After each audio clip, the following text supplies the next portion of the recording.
రైతన్నలందరికీ నమస్కారం అండి. మనం ఈరోజు పత్తి పంటలో వచ్చే రసం పీల్చే పురుగులు, అలాగే పుచ్చు అంటే గులాబీ రంగు పురుగు, ఈ సమస్యల్ని ఎలా అరికట్టాలి, వాటి నివారణ చర్యలేంటో తెలుసుకుందాం. ఫస్ట్ రసం పీల్చే పురుగులు. రసం పీల్చే పురుగులంటే తెల్లదోమ, పచ్చదోమ, పేనుబంక, పిండి నల్లి, తామర పురుగు, నల్లి. వీటిని రసం పీల్చే పురుగులుగా చెప్తారు. వీటిల్లో కూడా 2 రకాలు ఉన్నాయండి. గోకి, నాకి రసం పీల్చేవి. తామర పురుగు గోకి, నాకి రసం పీలుస్తుంది. అలాగే మిగిలిన పచ్చదోమ, తెల్లదోమ, పేనుబంక ఇవన్నీ కూడా కుచ్చి రసాన్ని పీలుస్తాయి. సో ఇవి 2 రకాలుగా ఉంటాయి. అలాగే పుచ్చు లేదా గులాబీ రంగు పురుగు. గులాబీ రంగు పురుగు అనేది ఇలా పసుపు రంగు పూతలు ఉన్నాయి చూసారా? ఈ పసుపు రంగు పూతల్లో ఒక ఏగొచ్చి గుడ్డు పెట్టుద్ది. ఈ పసుపు రంగు పూతల నుంచి గులాబీ రంగు పూతలోకి మారేలోపు లోపల పిండి తయారవుతుంది అడుగున.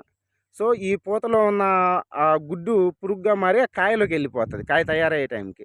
సో ఎందులో అయితే 4 కళ్ళు ఉంటాయి కదా పత్తికి, ఏ కన్నులో అయితే ఆ గుడ్డులో ఉన్న పురుగు వెళ్ళిందో ఆ కన్ను వరకు అది తినేస్తుంది లోపల. సో దీన్ని మనం పుచ్చుగా చెప్తున్నాం. సో అర్థమైంది కదండి. పత్తిలో రసం పీల్చే పురుగులు, అలాగే ఈ గులాబీ రంగు పురుగు, రెండింటి గురించి ఏంటో తెలుసుకున్నారు కదా.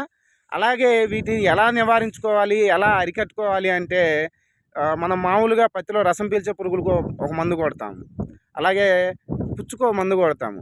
మన చేను ఇలా మెత్తగా మంచిగా పూతలు రావడానికి, కాపు రావడానికి, కొమ్మలు రావడానికి ఇంకో మందు కొడతాము. అంటే 3 మందులు కొట్టాల్సి వస్తుంది. 3 మందులు యావరేజ్గా వేసుకున్నా కూడా ఎకరానికి 1500 నుంచి 2000 అవుతుంది. ఒక్కో మందు 500 వేసుకున్నా 3 మందులు కలిపి యావరేజ్గా 1500 నుంచి 2000 అవుతాయి. ఈ మూడింటికి కలిపి కొట్టాలి అంటే ఒక స్ప్రేలో.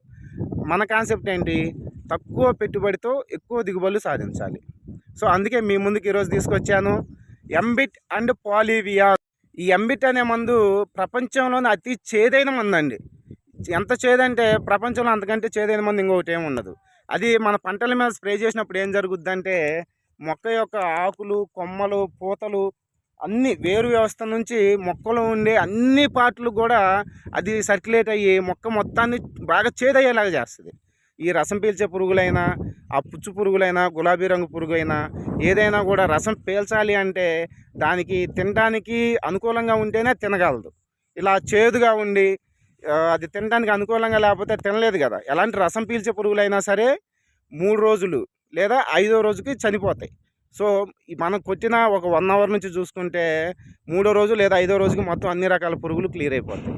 ఈ మందు మొక్కలో 20 రోజులు ఉంటుందండి. 15 నుంచి 20 రోజులు పక్కాగా పనిచేసిద్ది. ఇందులో పాలివియాన్ అనేది కలపడం వలన ఈ పాలివియాన్లో 17 రకాల అమినో యాసిడ్స్ ఉంటాయి. వాటి పేర్లు కూడా నేను మెన్షన్ చేస్తానండి. 17 రకాల అమినో యాసిడ్స్ ఉంటాయి. అలాగే 12% న్యూట్రియంట్స్ ఉంటాయి. మైక్రో అండ్ మ్యాక్రో న్యూట్రియంట్స్ కూడా ఉంటాయి. సో అలాగే సీవీడ్ ఎక్స్ట్రాక్ట్ ఉంటుంది. ఇవన్నీ ఉంటాయి కాబట్టి మొక్క ఆరోగ్యవంతంగా ఎదుగుతుంది. కొత్త అనకొమ్మలు వస్తాయి, కొత్త పూతలు వస్తాయి, కొత్త కాయలు వస్తాయి. కాయలు కూడా మంచి సైజు వస్తాయి. మంచి సైజు వచ్చిన లోపల దూది కూడా ఎక్కువ వస్తుంది. అధిక దిగుబడులు రావడానికి ఇది ఉపయోగపడుతుంది. సో మీకు తక్కువ కాస్ట్లో ఈ ఎంబిట్, పాలివియాన్ 2 స్ప్రే చేసుకుంటే మనకి పంటల్లో వచ్చే రసం పీల్చే పురుగులైనా, ఎలాంటి పురుగులైనా సరే అన్నీ కూడా పోతాయి. దాంతోపాటు పాలివియాన్ అనేది స్ప్రే చేసుకుంటే పంట ఆరోగ్యవంతంగా ఎక్కువ దిగుబడిని సాధించడానికి ఉపయోగపడుతుంది. ఈ ఎంబిట్ అనే మందు నల్ల తామర పురుగు టైంలో కూడా చాలా బాగా పర్ఫామ్ చేసిందండి. అలాంటి టైంలో కూడా 15 నుంచి 20 రోజులు ఆ వెస్ట్రన్ ఫ్లవర్ థ్రిప్స్ కంట్రోల్ ఇచ్చిందండి. మీకు ఏ పంట మీద ఎలాంటి డౌట్స్ ఉన్నా సరే ఎనీ టైం కాల్ చేయొచ్చు అండి. నా నెంబర్ మెన్షన్ చేస్తాను. ప్రీవియస్ వీడియోస్లో కూడా నా నెంబర్ ఉంది. ఎనీ టైం మీరు కాల్ చేయండి. ఏ డౌట్స్ ఉన్నా సరే నేను క్లియర్ చేస్తానండి. Thank you.